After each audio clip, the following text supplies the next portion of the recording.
हिंदू धर्म को एकता और शक्ति प्रदान करने वाले संत आदिगुरु शंकराचार्य। दोस्तों, आपका इस चैनल में स्वागत है।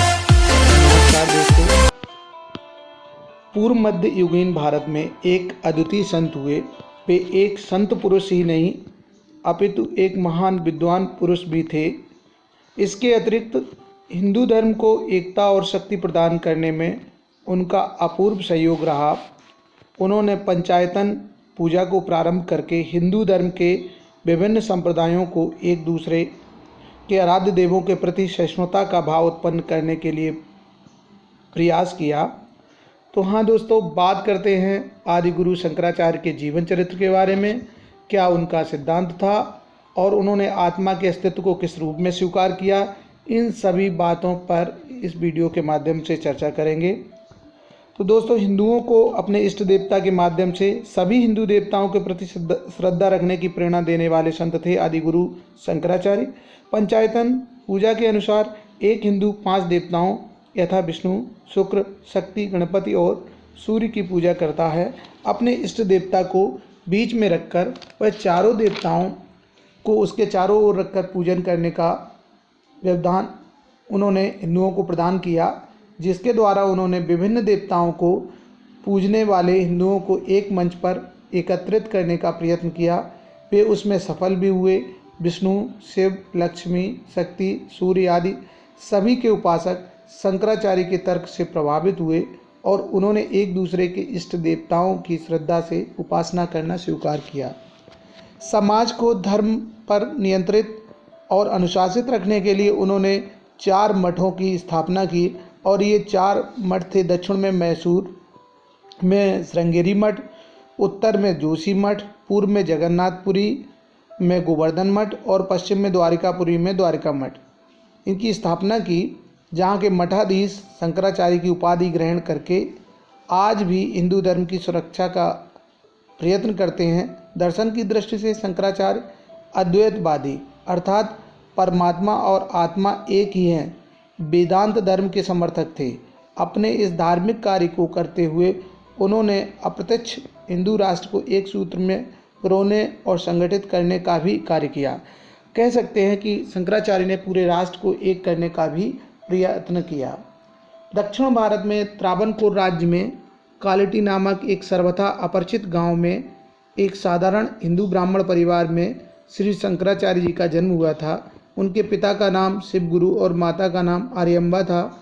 उनके माता पिता ने शिव की आराधना करके पर्याप्त बड़ी आयु में पुत्र प्राप्त किया था। इस कारण उन्होंने उनका नाम शंकर रखा। 3 वर्ष की आयु से शंकर ने अक्षर ज्ञान आरंभ किया और 5 वर्ष की आयु में उसका उपनयन संस्कार करके उसे अध्ययन के लिए गुरुकुल भेज दिया गया। 8 वर्ष की आयु में ही शंकर वेद शास्त्रों में पारंगत हो गए और उन्हें आचार्य की उपाधि दी गई, जिस कारण उन्हें आज शंकराचार्य पुकारा गया। गुरुकुल से वापस लौटने से पूर्व ही शंकराचार्य के पिता का देहांत हो गया।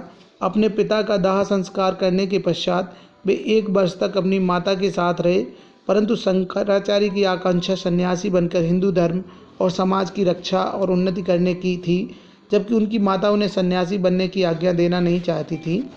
कहते हैं कि एक दिन माता और पुत्र निकट की नदी के तट पर पहुँचे और जैसे ही शंकराचार्य ने स्नान करने के लिए नदी में पैर रखा कि एक मगरमच्छ ने उनका पैर पकड़ लिया। उन्होंने माँ से कहा कि माँ, मुझे सन्यासी बनने की आज्ञा दे दो तो शायद मगर मुझे छोड़ दे। माता ने पुत्र के जीवन को संकट में समझकर उसे सन्यासी बनने की आज्ञा दे दी, परंतु इस शर्त पर कि वह उसकी मृत्यु के अवसर पर उसका दाह संस्कार करने अवश्य आएगा। माता की आज्ञा मिलते ही मगरमच्छ ने शंकराचार्य का पैर छोड़ दिया। मगरमच्छ का शंकराचार्य का पैर पकड़ने पर भी उन्हें न ग्रसना और सन्यासी बनने की आज्ञा मिलते ही उनका पैर छोड़ देना एक दैवी संयोग था या एक महान लक्ष्य की पूर्ति के लिए शंकराचार्य का अपनी भोली माता से नाटक खेलना था, यह कहना कठिन है। परंतु उसके पश्चात शंकराचार्य संन्यास ग्रहण करके गुरु की खोज में घर छोड़कर चल दिए। मार्ग में शंकराचार्य का एक सहपाठी विष्णु शर्मा उनसे मिला और उनसे प्रभावित होकर सन्यासी बनकर उनके साथ हो लिया। अंत में नर्मदा नदी के तट पर अमरकांत नामक स्थान पर उन्हें योगी गोविंद पाद का आश्रम मिला। गोविंदपाद ने उनको अपना शिष्य बनाना स्वीकार कर लिया और उन्हें विधिवत संन्यास धर्म की दीक्षा दी। गोविंदपाद ने उनको समस्त शास्त्रों की शिक्षा दी और बाद में वह उन्हें अपने गुरु गौड़पादाचार्य के पास हिमालय में बद्रिका आश्रम ले गए, जहाँ वे 4 वर्ष रहे। वहाँ पर रहते हुए शंकराचार्य ने अपने गुरु की आज्ञा में से जगत प्रसिद्ध 16 भाष्यों की रचना की। वे अपने गुरु की आज्ञा लेकर धर्म यात्रा के लिए निकलने वाले ही थे कि उन्हें माता की बीमारी की सूचना मिली और वे तुरंत हिमालय स्थित आश्रम को छोड़कर अपने निवास स्थान कालिटी की ओर चल दिए। चलने से पहले उन्होंने अपनी माता द्वारा भेजे गए धन से बद्रीनारायण के मंदिर के निर्माण के कार्य को आरंभ कर दिया। आज वह मंदिर 13,000 फीट की ऊंचाई पर बना हुआ भारत के 4 महान तीर्थों में से एक है। अपने घर पहुंचकर उन्होंने अपनी माता की पूर्णतः सेवा की और उनकी मृत्यु हो जाने पर स्वयं ही उनका दाह संस्कार किया, जिससे उनके संबंधी असंतुष्ट हुए, क्योंकि सन्यासी द्वारा किसी भी दाह क्रिया किया जाना उस समय धर्म द्वारा वर्जित था। परंतु शंकराचार्य जी ने अपने उसी कार्य से यह निश्चित कर दिया था कि सन्यासी का धर्म कर्म से विरक्ति नहीं, अपितु धर्म और समाज के लिए कर्मरत रहना है और समय के अनुसार उनमें परिवर्तन को भी लाना है। उसी अवसर पर शंकराचार्य को अपने गुरु गोविंदपाद की बीमारी की सूचना प्राप्त हुई और वे अपने गुरु से मिलने अमरकोट की ओर चल दिए।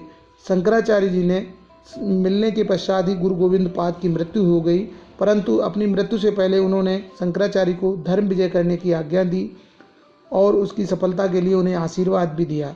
गोविंदपाद आश्रम के सभी शिष्यों ने उन्हें अपना गुरु स्वीकार कर लिया और उनको लेकर सर्वप्रथम काशी चल दिए। उस काल में धार्मिक वाद विवाद द्वारा अपनी श्रेष्ठता को सिद्ध करना ही धर्म प्रचार का साधन माना जाता था।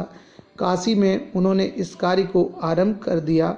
उस समय तक उनके भाष्यों की चर्चा सभी विद्वानों में हो चुकी थी और काशी तो विद्वानों का किला था। शीघ्र ही काशी में विभिन्न विद्वानों से वाद विवाद करते हुए शंकराचार्य का नाम विख्यात हो गया। बहुत बड़ी संख्या में विद्वान और जनसाधारण उनके पक्ष में हो गए, यहाँ तक कि काशी नरेश भी उनके शिष्य हो गए। काशी से शंकराचार्य ने अपनी धर्म यात्रा आरंभ की और भारत के विभिन्न स्थानों पर गए और हिंदू एवं बौद्ध विद्वानों से सभी स्थानों पर धार्मिक वाद विवाद किया और सभी को परास्त भी किया। इन धार्मिक वाद विवादों में एक मुख्य स्थान कुमारिल भट्ट के शिष्य मंडन मिश्र और उसके पश्चात उनकी पत्नी भारती से हुए विवाद का है। कुमारिल भट्ट वेदांती थे और हवन यज्ञ द्वारा कर्मकांड को आवश्यक मानते थे, इसी कारण वे मूर्ति पूजा के भी विरुद्ध थे। मंडन मिश्र उन्हीं के विद्वान शिष्य थे और उनकी पत्नी भारती भी महान विदुषी थी। हिंदू धर्म के प्रबल समर्थक होते हुए भी शंकराचार्य की पंचायतन देवताओं की पूजा को अनुकरणीय नहीं मानते थे।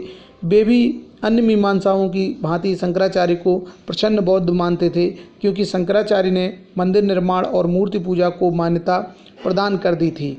उस समय की आवश्यकता थी, परंतु शास्त्रार्थ में मंडन मिश्र और उनकी पत्नी भारती को शंकराचार्य की श्रेष्ठता को स्वीकार करना पड़ा और वे संन्यास लेकर उनके शिष्य हो गए। उसके पश्चात भारत में हिंदू धर्म का कोई अन्य विद्वान शंकराचार्य के सम्मुख खड़ा नहीं हो सका। तक्षशिला में उनका सामना बौद्ध विद्वानों से भी हुआ और वे भी उनसे पराजित हुए। उसके उपरांत शंकराचार्य कश्मीर गए, असम में कामाख्या के मंदिर गए और वहाँ पर तंत्रवादियों और वाम मार्गियों से भी मिले तथा वहाँ की जनता को उनके द्वारा फैलाए गए भ्रम से दूर करने का प्रयत्न किया। अंत में श्री शंकराचार्य ने केदारनाथ तीर्थ की यात्रा की और वहीं हिमालय की गोद में समाधि लेकर शरीर को त्याग दिया। दोस्तों, ये थी शंकराचार्य जी की कहानी।